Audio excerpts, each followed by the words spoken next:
Budi Hartono tewas di ruang tamu rumahnya sendiri. Sebilah pisau menancap di tengah dadanya, menembus ventrikel kanan. Rekaman CCTV menunjukkan malam itu, setelah dia masuk ke lift apartemen pada pukul 20.12, dia tidak pernah terlihat keluar lagi. Istrinya, Rina, pulang kerja pada pukul 21.30, menemukan jenazahnya dan langsung melapor ke polisi. Kamera di 3 pintu keluar masuk gedung tidak merekam adanya orang mencurigakan yang keluar masuk pada malam kejadian. Ini adalah sebuah kasus ruangan terkunci. Ketika Bima menangani kasus ini, semua orang mengatakan padanya, pelakunya adalah Rina. Motifnya jelas, Budi Hartono punya selingkuhan. Rina sudah mengetahuinya sejak setengah bulan yang lalu. Pasangan itu setiap hari bertengkar soal perceraian tetapi tidak sepakat soal pembagian harta. Jam 21.30 dia pulang, jam 22.00 melapor ke polisi. Waktu setengah jam diantaranya lebih dari cukup baginya untuk membunuh, membersihkan TKP, dan membuat kesaksian palsu. Wakil Kepala Tim, Pak Santoso, membanting laporan analisis ke meja. Kasus ini bisa ditutup. Bima tidak bergerak. Bagaimana dengan waktu kematian? Tanyanya. Dokter forensik senior, D. Tertono, mendorong kacamatanya. Isi lambung menunjukkan makanan terakhir korban telah dicerna sekitar 2 jam. Makan malam dilakukan pada pukul 19.00 di sebuah restoran. Waktu kematian diperkirakan sekitar pukul 21.00. Sekitar pukul 21.00 Bima mengulanginya sekali. Jam 21.30 Rina baru pulang. Pak Santoso mengerutkan kening. Pemeriksaan forensik selalu ada margin kesalahan. Selisih 1-2 jam itu biasa. Bagaimana dengan pisaunya? Bima membuka berkas kasus. Pisau survival, tidak umum di pasaran. Budi Hartono membelinya sendiri 3 bulan lalu. Di pisau itu hanya ada sidik jarinya. Seorang ibu rumah tangga, sebelum membunuh, membeli pisau yang sama persis dengan milik suaminya, lalu memakai sarung tangan untuk menusuk, kemudian membersihkan senjatanya hingga hanya tersisa sidik jari korban. Pak Santoso terdiam. Dan lagi, lukanya. Bima berdiri, berjalan ke papan tulis, menggambar sesosok manusia. Ujung pisau masuk dengan sudut miring ke atas 15 derajat, menembus ventrikel kanan. Jika berhadapan, pelaku harus lebih pendek dari korban setidaknya 30 cm. Rina tingginya 165 cm. Budi Hartono 178 cm. Selisih 13 cm. Kecuali Budi Hartono membungkuk atau berlutut, sela Dek Tertono. Seorang pria dewasa secara sukarela berlutut di hadapan seorang pria atau wanita agar ditusuk mati dengan sebilah pisau. Bima menggeleng. Ruang rapat hening selama beberapa detik. Jadi apa maksudmu? Tanya Pak Santoso. Bima mematikan rokoknya di kaleng minuman kosong. Maksudku, di gedung ini ada orang keempat. Seseorang yang masuk ke rumah Budi Hartono antara pukul 20.12 hingga 21.30 dan orang yang bisa membuat Budi Hartono secara sukarela membukakan pintu. Bagaimana dengan CCTV? Bagaimana jika orang ini memang sudah ada di dalam gedung ini? Ketika Bima memeriksa TKP untuk kedua kalinya, dia menemukan sepotong plastik kecil berwarna abu-abu gelap di dasar tempat sampah dapur. Plastik di dasar tempat sampah itu memiliki bekas deformasi akibat suhu tinggi. Seseorang pernah membakar sesuatu di dalamnya.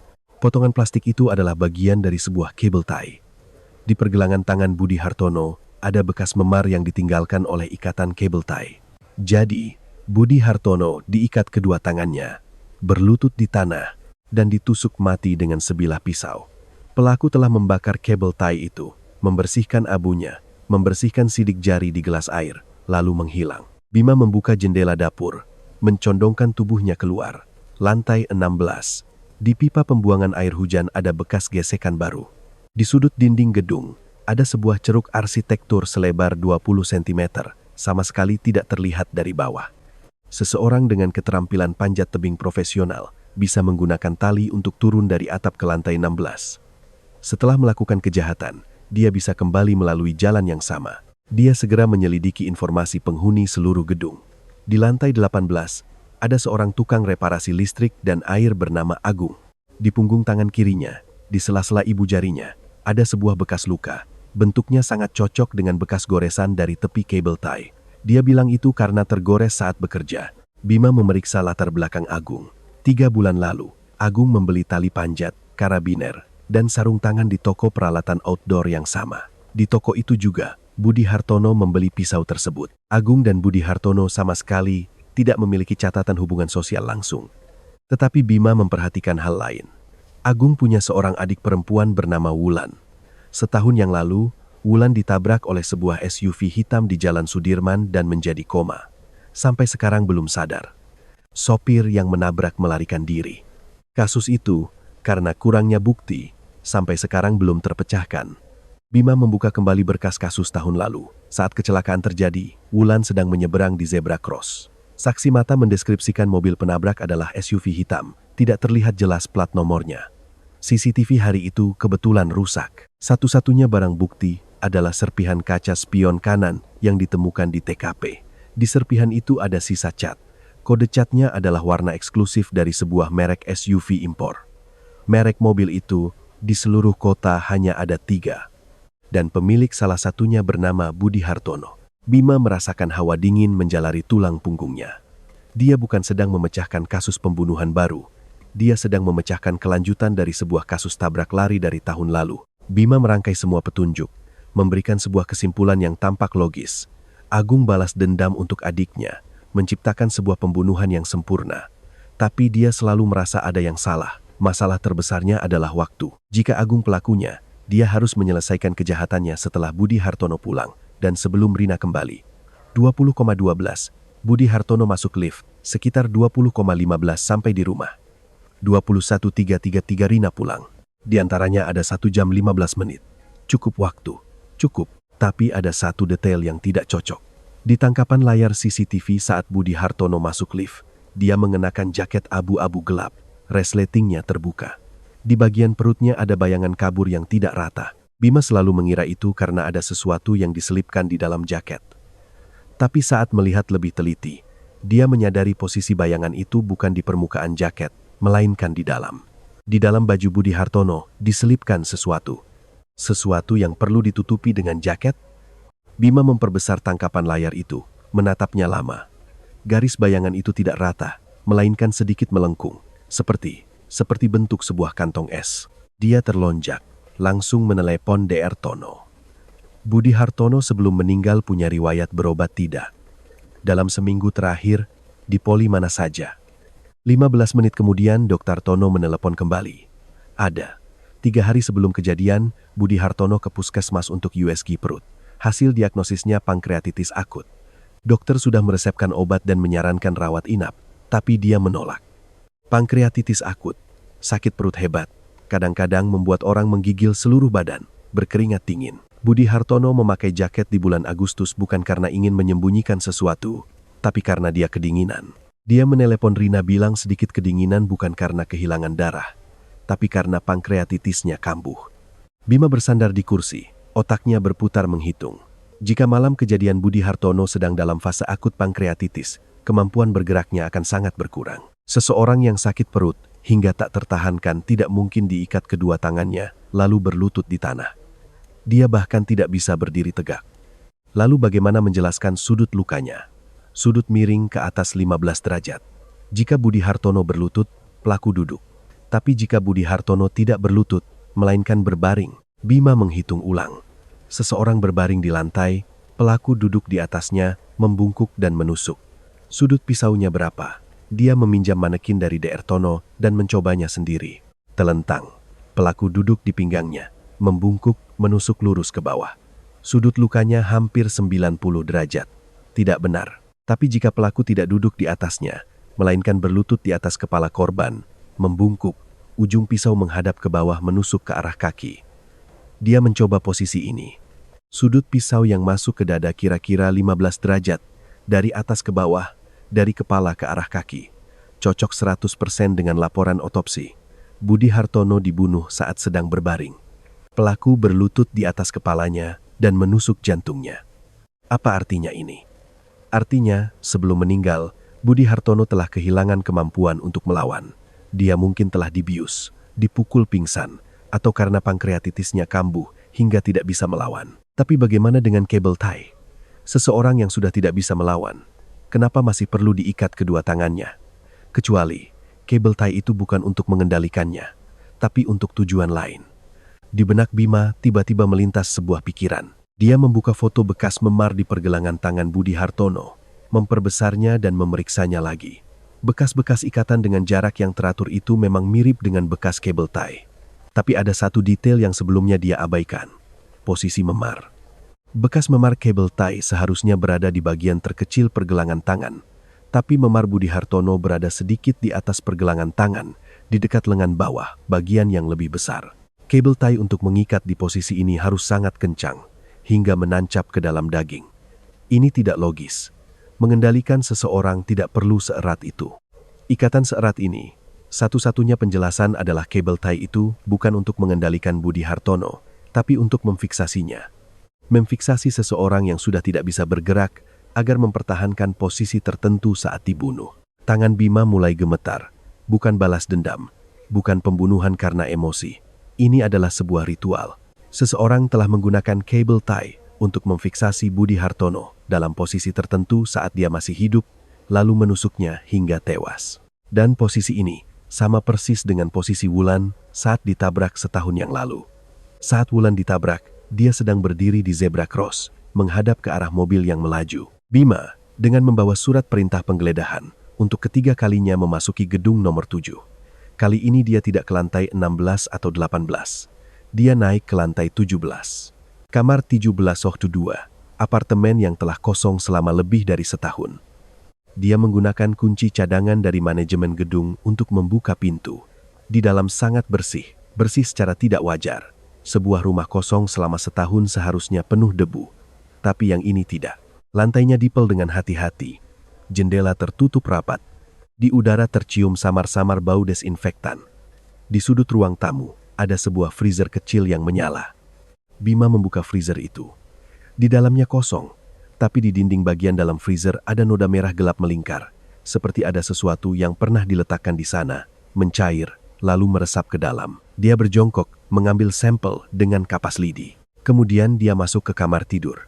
Tirai kamar tertutup rapat. Di dinding penuh tempelan foto. Foto Budi Hartono. Foto keluar masuk apartemen. Foto mengemudi. Foto makan.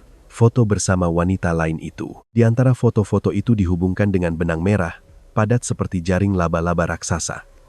Selimut di tempat tidur terlipat rapi. Di samping bantal ada sebuah buku catatan. Bima membukanya. Halaman pertama tertulis, Wulan. 8 Mei 2019. Zebra Cross Jalan Sudirman. SUV hitam. Plat nomor B, TC234 XYZ. Pemilik, Budi Hartono. Membuka halaman berikutnya adalah catatan pengamatan harian. Kebiasaan hidup, rute perjalanan, kegiatan sosial Budi Hartono, detail hingga ke hal terkecil.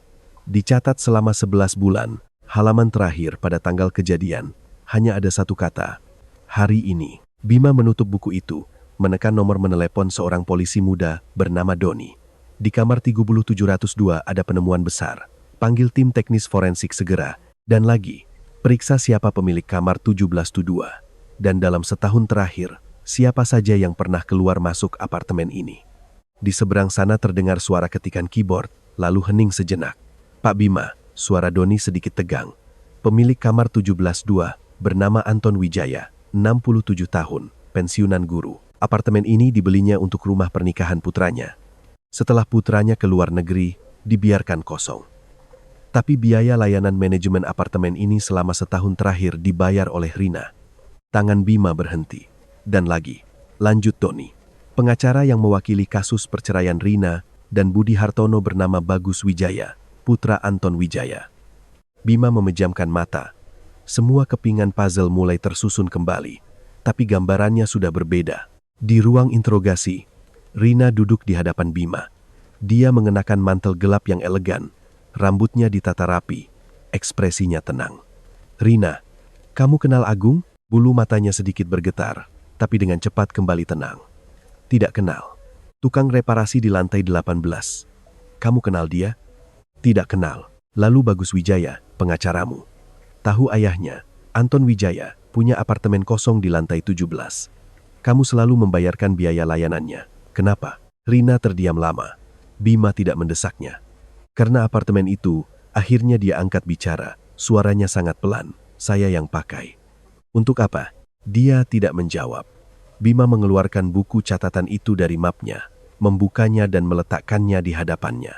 Buku ini ditemukan di kamar 1702. Di dalamnya mencatat seluruh pergerakan Budi Hartono selama 11 bulan terakhir.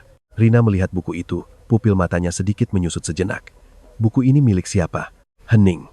Rina, kamu tidak bicara. Aku juga bisa mencari tahu. Tes tulisan tangan, kumpulkan sidik jari. Paling lama 3 hari. Sekarang kamu bicara sendiri. Dan 3 hari lagi aku yang bicara. Sifatnya sama sekali berbeda. Bibir Rina mulai gemetar. Milik Bagus. Kenapa dia harus mencatat pergerakan Budi Hartono? Karena suara Rina nyaris tak terdengar. Karena dia membantuku. Budi Hartono selingkuh. Aku mau cerai tapi dia menyembunyikan aset. Jadi aku menyewa Bagus untuk membantuku dalam kasus ini. Bagus bilang, untuk memenangkan kasus, harus tahu betul pola aktivitas Budi Hartono, mencari bukti perselingkuhannya. Jadi Bagus menyewa apartemen kosong ayahnya untuk mengawasi Budi Hartono. Lalu Agung, saya tidak kenal dia. Bima menatap matanya lekat-lekat. 1 detik, 2 detik, 3 detik. Mata Rina tidak menghindar. Dia berkata jujur. Bima berdiri dan keluar dari ruang interogasi, menyalakan sebatang rokok. Agung dan Rina tidak saling kenal. Lalu bagaimana dengan Agung dan kamar 1702? Dia sekali lagi masuk ke kamar 1702. Kali ini bersama tim teknis forensik, mereka telah mengumpulkan DNA dari dinding dalam freezer, menemukan beberapa helai rambut di celah lantai, menemukan noda darah samar di kasur kamar tidur. Hasil tes butuh waktu. Bima berdiri di depan jendela kamar 1702, melihat ke bawah. Di bawah adalah taman pusat apartemen. Pemandangannya luas, bisa melihat dengan jelas pintu masuk gedung nomor 7, pintu masuk parkir bawah tanah, dan jendela rumah Budi Hartono di lantai 16. Posisi ini adalah apartemen dengan pemandangan terbaik di seluruh gedung. Sebuah pos pengamatan yang sempurna. Siapa yang memilih posisi ini? Bagus Wijaya, seorang pengacara, untuk memenangkan sebuah kasus perceraian. Menghabiskan waktu 11 bulan. Secara khusus menyewa sebuah apartemen untuk mengawasi pergerakan suami kliennya. Ini tidak masuk akal. Bima membuka kembali dokumen riwayat hidup Bagus Wijaya. Bagus Wijaya, 32 tahun. Magister Hukum dari Universitas Gadjah Mada, berpraktik selama 5 tahun, spesialis kasus perceraian. Reputasinya di kalangan profesional cukup baik, tapi bukan yang terbaik. Di bawah namanya ada sebuah mobil sedan putih, tidak ada catatan pelanggaran lalu lintas. Ayahnya Anton Wijaya, pensiunan guru, memiliki 1 properti di apartemen ini, dan 1 rumah di kota tua. Tidak ada yang aneh, tetapi Bima memperhatikan 1 detail. Bagus Wijaya berpraktik 5 tahun. Menangani 47 kasus perceraian. Di antaranya, ada 3 kasus di mana suami kliennya mengalami berbagai tingkat kecelakaan selama proses hukum. 1 kali kecelakaan mobil, 1 kali tertimpa benda jatuh dari atas, 1 kali keracunan makanan. Semuanya tidak menimbulkan akibat serius, semuanya ditutup tanpa penyelesaian. Kebetulan, Bima menelepon tim investigasi kejahatan ekonomi dan jabatan. Tolong periksa seseorang. Bagus Wijaya, pengacara. Periksa rekening banknya, log panggilannya, hubungan sosialnya, fokus periksa apa dia dan seseorang bernama Agung punya titik temu. Menutup telepon, dia duduk di tempat tidur di kamar 1702, memejamkan mata. Dia perlu menyusun kembali semua fakta. Diketahui, Budi Hartono setahun lalu melakukan tabrak lari. Korban adalah adik Agung, Wulan. Kasus ditutup karena kurang bukti. 3 bulan lalu, Budi Hartono dan Agung membeli pisau dan peralatan panjat di toko yang sama. Keduanya tidak saling kenal. Budi Hartono selingkuh. Rina menyewa Bagus sebagai pengacara. Bagus menggunakan apartemen 1702 untuk mengawasi Budi Hartono. Malam kejadian, Budi Hartono tewas di lantai bawah kamar 1702. Posisi kematiannya aneh, metodenya profesional. Agung punya motif, punya kemampuan, punya peralatan. Rina tidak punya waktu, tidak punya kemampuan. Bagus tidak punya motif, tapi memiliki pos pengamatan tepat di atas TKP. Mata rantai mana yang putus? Bima tiba-tiba membuka mata. Agung bilang dia tidak kenal Rina. Rina bilang tidak kenal Agung. Tapi bagaimana jika Agung kenal Bagus? Bagaimana jika Bagus kenal Agung? Di antara keduanya, jika ada 1 titik penghubung yang belum Bima temukan. Telepon berdering. Pak Bima, rekening bank Bagus Wijaya sudah diperiksa. Dalam setahun terakhir, setiap bulan ada transfer masuk 5 juta rupiah. Rekening pengirim atas nama Agung. Keterangan transfernya apa? Catatan transfernya, biaya konsultasi.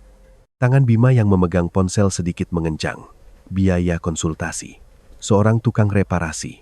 Setiap bulan mentransfer 5 juta rupiah ke seorang pengacara sebagai biaya konsultasi. Selama setahun.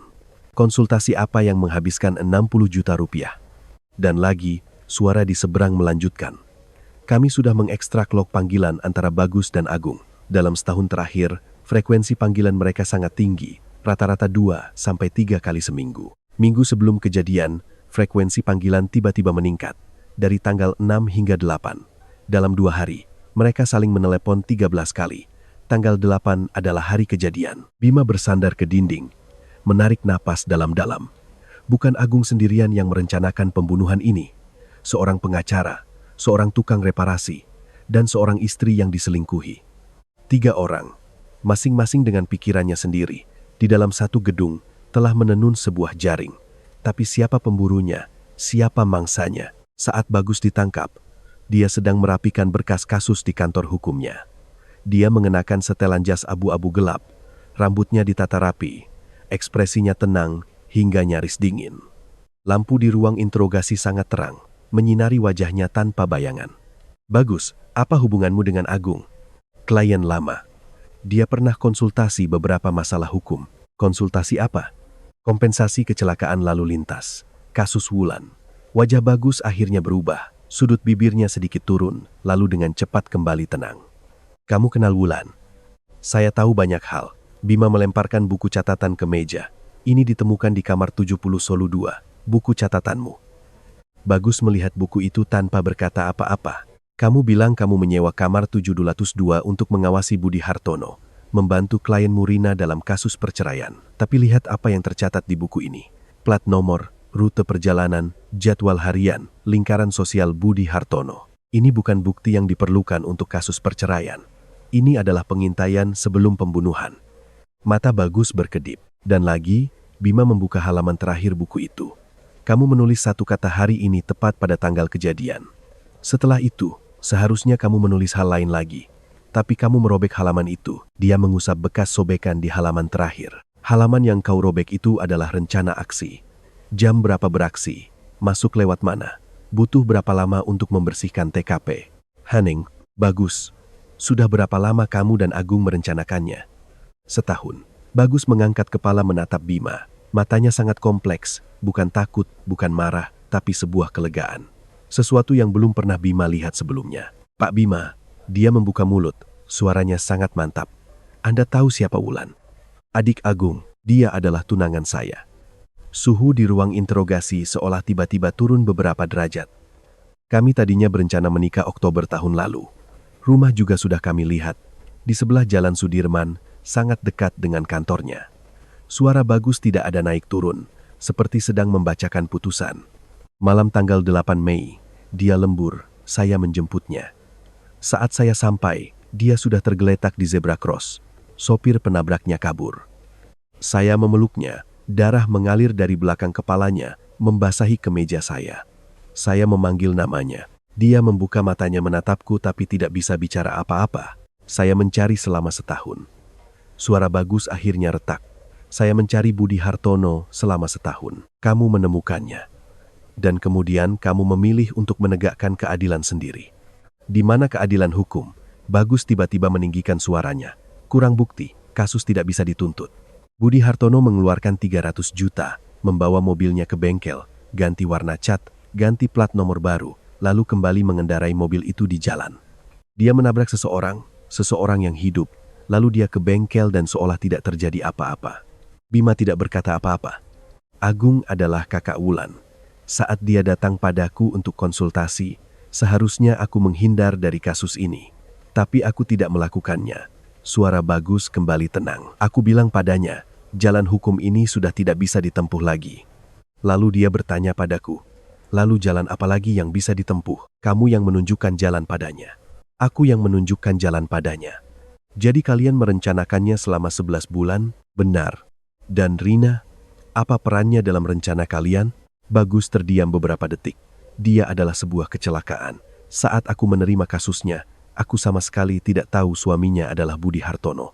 Nanti baru aku tahu. Nanti saat aku mulai mengawasi Budi Hartono, aku menemukan dia punya wanita lain di luar. Wanita itu adalah asistennya. Aku menggunakan informasi ini dalam kasus Rina, mengatakan padanya jika dia bisa menamanja dalam pembagian harta, Budi Hartono mungkin akan menandatangani perjanjian cerai. Dia mengalah. Dia bersedia melepaskan separuh harta Gonogini, asalkan bisa bercerai. Lalu aku bilang padanya, aku punya teman yang tinggal di lantai 18, seorang tukang reparasi, yang bisa membantu menyampaikan pesan antara dia dan Budi Hartono untuk menghindari konflik langsung. Dia setuju. Bima menyipitkan mata. Jadi dia kenal Agung, hanya saja tidak tahu identitas aslinya. Dia tahu namanya Agung, seorang tetangga yang ramah. Dia tidak tahu dia adalah kakak Wulan. Dia juga tidak tahu Agung juga punya kunci kamar 72. Bagus tidak menjawab pertanyaan ini. Dan malam kejadian, apa yang dilakukan Rina? Dia pulang kerja seperti biasa, lalu melapor ke polisi. Dia tidak tahu apa yang akan terjadi. Dia mengira malam itu Agung akan datang berbicara dengan Budi Hartono soal pembagian harta. Bima menatap Bagus lama. Kamu tahu dia tidak tahu apa-apa. Aku tahu. Jadi kamu memanfaatkan seorang wanita yang tidak tahu apa-apa untuk menjadi alibi waktumu. Bagus tidak berkata apa-apa. Bima berdiri dan berjalan ke depan jendela ruang interogasi, membelakangi Bagus. Agung di mana? Sekarang dia di mana? Saya tidak tahu. Kapan terakhir kali kalian berkomunikasi malam kejadian? Jam 11 malam. Dia bilang, selesai. Aku bilang baik. Lalu aku menghapus log panggilan. Bima berbalik menatap Bagus. Kamu tahu bagaimana Agung membunuh Budi Hartono? Bibir Bagus bergerak sedikit tetapi tidak mengeluarkan suara. Kamu tentu saja tahu. Karena rencana pembunuhan itu kamu yang rancang. Seorang pengacara tidak perlu mengerti tentang panjat tebing, tapi perlu mengerti bagaimana membuat sebuah pembunuhan terlihat seperti balas dendam yang sempurna. Bima kembali ke meja, kedua tangannya menekan meja, membungkuk menatap Bagus. Tapi kamu melewatkan satu hal. Apa? Pankreatitis akut Budi Hartono. 3 hari sebelum kejadian, dia baru saja didiagnosis. Hal ini baik kamu maupun Agung tidak tahu, karena diagnosis itu sementara, mendadak. Dalam rencana pengawasan kalian tidak ada item ini. Jadi ketika Agung memanjat melalui jendela masuk ke rumah Budi Hartono, dia menemukan Budi Hartono sudah tergeletak di lantai, karena pankreatitisnya kambuh, tidak bisa bergerak. Agung menggunakan kabel tie mengikat kedua tangannya bukan untuk mengendalikannya. Dia memang sudah tidak bisa bergerak lagi. Kabel tie itu untuk memfiksasinya dalam posisi tertentu. Posisi yang sama persis dengan posisi tunanganmu saat ditabrak. Menghadap ke atas, kepala menghadap ke arah pelaku. Seperti Wulan yang menghadap ke arah mobil penabrak. Mata Bagus akhirnya memerah. Kemudian Agung berlutut di atas kepalanya, menusuk jantungnya. Sudut 15 derajat, persis kebalikan dari sudut roda yang melindas tubuh manusia. Dia membunuhnya. Suara Bagus gemetar. Dia telah membunuh binatang itu untukku. Tidak, suara Bima dingin. Dia telah menciptakan sebuah pembunuhan untukmu. Kamu juga telah menciptakan sebuah pembunuhan untuknya. Kalian berdua telah saling membantu untuk menjadi kaki tangan satu sama lain. Bima menegakkan tubuh, menekan tombol rekam di meja. Bagus, Agung sudah ditangkap. Dia ada di lantai 18. Kami telah mengepung seluruh gedung. Dia tidak melawan. Bagus memejamkan mata sejenak, 2 baris air mata mengalir dari sudut matanya. Berapa lama dia akan dipenjara? Tanyanya. Itu bukan urusanmu lagi. Bima keluar dari ruang interogasi. Lampu neon di koridor terang menyilaukan. Dia menyalakan sebatang rokok, bersandar ke dinding, dan mengisapnya dalam-dalam. Kasus ini telah terpecahkan. 3 orang ditangkap. Agung, si pembunuh. Bagus, si perencana. Rina, yang mengetahui tapi tidak melapor, turut serta membantu kejahatan. Tapi Bima tidak bisa tersenyum. Dia teringat foto-foto yang menempel padat di dinding kamar 7702. Teringat tulisan koma. Prognosis sangat buruk di rekam medis Wulan. Teringat getaran dalam suara Bagus saat dia berkata, aku mencarinya selama setahun. Kejahatan sempurna tidak ada. Tapi tragedi sempurna ada. Dia mematikan rokoknya, mengeluarkan ponsel dan menekan sebuah nomor. Pak Tono, saya. Kasus tabrak lari Budi Hartono tahun lalu, yang ditutup karena kurang bukti itu. Sekarang sudah ada bukti baru. Tolong buatkan berkas kasus baru. Tuduhan menyebabkan cedera serius pada orang lain dalam kecelakaan lalu lintas, lalu melarikan diri. Dia berhenti sejenak. Setidaknya, biarkan orang yang seharusnya dipenjara, masuk ke penjara yang semestinya.